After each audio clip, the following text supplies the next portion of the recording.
제가 이 사건이 끝나고 나서 기분이 너무 좋아서 의뢰인한테 저 이 사건 유튜브에 올려도 되냐고 이렇게 여쭤봤거든요. 그랬더니 의뢰인도 저도 유튜브를 보고 찾아갔는데 제 사례를 보고 누군가 또 도움을 받을 수 있다면 너무 좋을 것 같다고 흔쾌히 동의를 해주셨습니다. 안녕하세요, 이주영 변호사입니다. 오늘은 얼마 전에 좀 재미있는 사건이 있어서 그 사건을 소개해 드리려고 영상을 준비하게 됐습니다. 이 사건은 좀 재미도 있고 약간 감동도 있어요. 제가 어떤 얘기냐면요, 제가 전화를 한 통 받았어요. 유튜브를 보고 전화를 하셨습니다, 이분은. 그래서 이제 굉장히 좀 다급한 상황이었어요. 어떤 얘기냐면, 아버님이 돌아가시고 그 상속재산을 남기셨는데, 이게 아주 30년 전에 취득한, 80년대에 취득한 정말 도로 지분이었어요. 그러니까 아버님이 정말 가치가 없는 땅을 그 당시에 그냥 헐값에 싸니까 친구들 세 분하고 같이 매입을 하신 그런 땅이었는데, 도로 지분, 도로가 전체 100평 정도 되는데 아버님이 가지고 있던 지분은 그 도로 지분의 4분의 1이었고요. 그 땅은 지금도 그렇게 그 자체로는 가치가 높진 않아요. 그런데 그 땅이 재개발 지역으로 들어간 거예요. 그래서 그 아버님이 가지고 계시던 4분의 1 지분에 대해서 딱 아파트 하나가 분양권으로 나온 겁니다. 그래서 이제 이분한테는 이게 굉장히 소중한 재산이 된 거죠. 왜냐하면 아버님이 아주 오랜 기간 투병 생활을 하셔가지고 당뇨가 좀 심해하셨고요. 그래서 거의 누워 계셨고, 어머님 혼자서 생계를 꾸려 나가시느라고 고생을 많이 하셨고, 이분도 성인이 되고 나서 아버님 모시고 하느라고 굉장히 고생을 많이 하신 분이었거든요.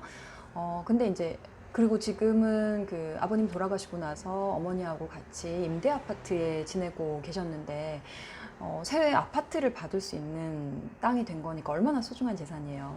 그래서 이제 이거를 상속을 받으셔야 되는데, 아버지가 재혼이셨어요. 그래서 전혼 배우자와의 사이에 자녀 세 분이 있었어요.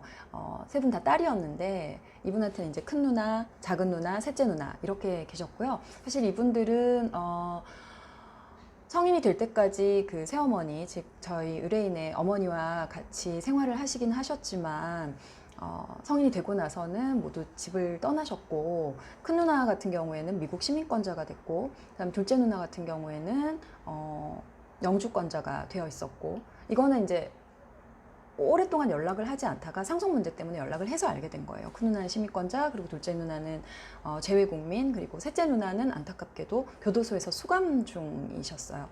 그래서 이제 이분이 그 상속을 받아야 되니까 연락을 드렸는데, 누나 세 분 모두 굉장히 반가워하시고, 예전에 어머님이 그렇게 자기를 돌봐주셨는데 하면서 감사함을 표시하면서 그 도로 지분에 대해서 저희 의뢰인이 단독으로 상속받는 거에 대해서 동의한다, 이렇게 흔쾌히 해주셔서 이제 법무사분이 서류를 준비했어요. 등기를 할 수 있도록 상속재산 분할 협의서도 작성하고, 그 다음에 해외에서 받아야 되는 서류, 그리고 수감자에게 받아야 되는 서류, 이런 것들, 등기를 위한 서류들을 모두 준비를 하셨는데요. 그런데 서류 준비가 미흡했어요. 그래서 그 시민권자나 재외국민 같은 경우에 등기를 하려면 그 아포스티유를 받아야 되거든요. 그 공증하고 아포스티유를 받아야 되는데, 아포스티유를 받지 않고 미국에서 서류가 왔고요. 그리고 그 수감자였던 셋째 누나의 경우에는 인감도장이 아니라 무인, 즉 지문, 이 지장을 찍어서 서류를 받았어요. 등기가 안 됐습니다. 근데 누나들의 마음이 바뀌었어요, 그 사이에. 그래서 등기를 안 해주는 거예요, 이제. 그래서 이분은 이게 도로 지분이고 분양권이 나오는 그런 땅이기 때문에 올해 12월 말까지 본인 명의로 등기가 안 되면 분양권이 안 나오게 되는 상황이 된 거예요. 너무 이제 당연히 될 줄 알았던 등기가 안 되니까 완전 충격 그 자체였던 거죠. 그래서 아무튼 막 유튜브를 찾아보시다가 저한테 연락을 하셨는데, 일단 서류를 다 보내달라 그래서 한번 서류를 봤더니 정말 그 등기를 위한 서류로서 제대로 못 갖춘 거예요. 그래서 일단은 근데 그 자매들이 상속재산 분할 협의서를 작성했기 때문에 그 이미 상속에 대한 그 협의는 이루어진 거였거든요. 그래서 일단은 빨리 그 상속재산 대해서 등기를 이전해달라는 소유권 이전 등기 청구 소송을 일단은 제기를 했어요. 그래서 법원에다가 최대한 12월 말까지 이거 판결 내려질 줄 수 있도록 해달라는 그런 막 그 서면도 먼저 쓰고 그렇게 진행을 했고요. 그 다음에 혹시 그 소송이 이거 소송은 정말 어떻게 진행될지 아무도 모르거든요. 뭐 1년이 걸릴 수도 있고 2년이 걸릴 수도 있고 3년이 걸릴 수도 있어요. 그래서 이게 12월 말까지 만약에 등기가 안 되면 이분은 분양권을 그냥 날려야 되는 거니까 이 소송만 믿고 그대로 진행하기에는 좀 불안하죠. 그래서 지금 현재 미흡하지만 그 등기 서류를 가지고 어떻게 등기를 할 수 없을까 해서 막 알아봤어요. 뭐 이분은 등기는 이제 안 되는 거 아니냐라고 하셨지만 어떻게든 될 수 있도록 해보자라고 해서 제가 이제 확인을 해보니까 아포스티유를 한국에서도 받을 수 있더라고요. 그래서 근데 이게 뭐 절차가 쉽진 않아요. 아포스티유를 대행하는 쪽에 보내서 그 미국으로 가서 그 아포스티유가 돌아오는데 또 한 달이 걸려요. 그래서 일단은 국내에서 아포스티유를 진행했고요. 그 다음에 그 교도소 수감하신 분의 경우에는 무인이기는 한데 공증을 서류를 받았더라고요. 그래서 그런 경우에는 그 무인이지만 공증을 받은 경우에는 등기 서류로 가능하거든요. 근데 등기소에서는 경험이 없어서 이런 경우에 안 된다라고 하는 경우가 있긴 한데, 그래서 이제 그 의견서도 이제 준비를 했죠. 등기관한테 이것도 가능하다라는 의견서도 준비하고 이렇게 해서 등기 서류를 일단 한번 준비해 봤습니다. 그래서 이거는 소송만 믿고 있으면 안 되고 등기도 한번 해보자라고 해서 등기소로 이제 서류를 정말 준비해서 이렇게 돌을 닦는 마음으로 서류를 준비해서 경건한 마음으로 등기소에 들어갔어요. 의정부 등기소였는데 제가 보통 등기하러 변호사가 직접 가거나 그러진 않거든요. 근데 이분 같은 경우는 굉장히 절박한 상황이었고 제가 어떻게든 좀 해드려야 된다라는 생각이 있어서 그 서류를 가지고 직접 의정부 등기소로 갔습니다. 등기소로 가서 일단 접수를 하고요. 근데 이제 그 등기관님이 보정이라는 걸 내려요. 그게 안 나오기를 간절히 바랬지만 보정이라는 게 나왔어요.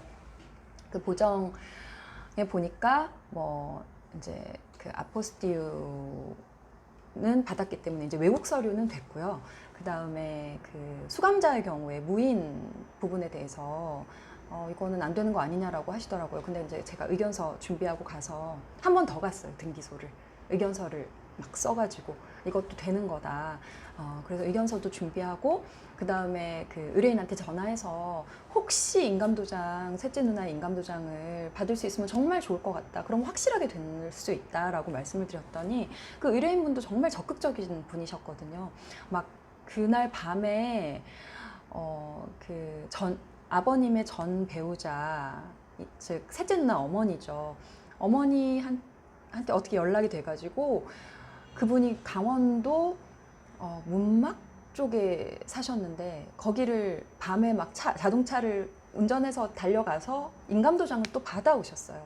그래서 정말 극적으로 인감도장 찍어서 그 의견서 하고 그 다음에 그 재외국민 서류하고 다시 보정서를 가지고 제가 또 의정부 그 등기소에 갔고요. 그래서 이거 이제 인감까지 받아왔다. 그러니까 꼭 좀 되게 해달라라고 말씀을 드렸고 그랬더니 바로 제가 의정부 등기소에 두 번째로 갔던 그날 저녁에 등기가 됐습니다. 그날 정말 의정부 갔다 오는 길에 왠지 좀 될 것 같은 그런 이제 될 것 같다. 근데 등기는 끝까지 몰라요. 사실 등기관이 굉장히 좀 막강한 어떤 그 권한을 가지고 있거든요. 어쩔 때는 막 그 서류 간인이 희미하다 이런 걸로 반려를 하기도 해요. 그래서 마음이 좀 조마조마했지만 기대는 하고 있었는데 그날 저녁에 바로 등기가 된 거예요. 그래서 제가 의뢰인한테 전화를 드렸죠. 등기 됐습니다 라고 했더니 처음에는 정말 진짜 됐어요. 진짜 됐어요. 서로 너무너무 좀 감격했어요. 그분한테 너무 중요한 거잖아요. 네, 정말 두 분 어머니를 모시고 좀 따뜻하게 살 수 있는 그런 새 아파트가 나오는 거니까요. 그래서 그날 등기됐다는 일단 연락을 받았고 이메일로 오거든요. 그게 그 다음날 이제 등기가 됐더라고요. 정말 기분 좋았습니다. 그래서 소송은 그냥 소치하했고요. 소송으로 갔을 때 사실 기간이 굉장히 타이트했어요. 정말 소송으로 이길 수 있는 상황이었지만 12월까지 등기를 해야 한다는 그런 그 데드라인이 있었기 때문에 굉장히 좀 어려운 상황이었는데, 다행히 등기가 아포스티유를 국내에서 받을 수 있고, 또 그 수감자인 그 누님의 경우에 무인을 받고, 또 의뢰인이 막 그 강원도에 가가지고 인감 도장을 막 가져오고, 이런 상황이 굉장히 스펙타클했습니다. 그래서 아무튼 너무 잘 돼가지고 저는 기뻤고요. 이런 사건이 있으면 진짜 변호사로서 기분 좋고, 네, 계속 하고 싶죠. 네. 네.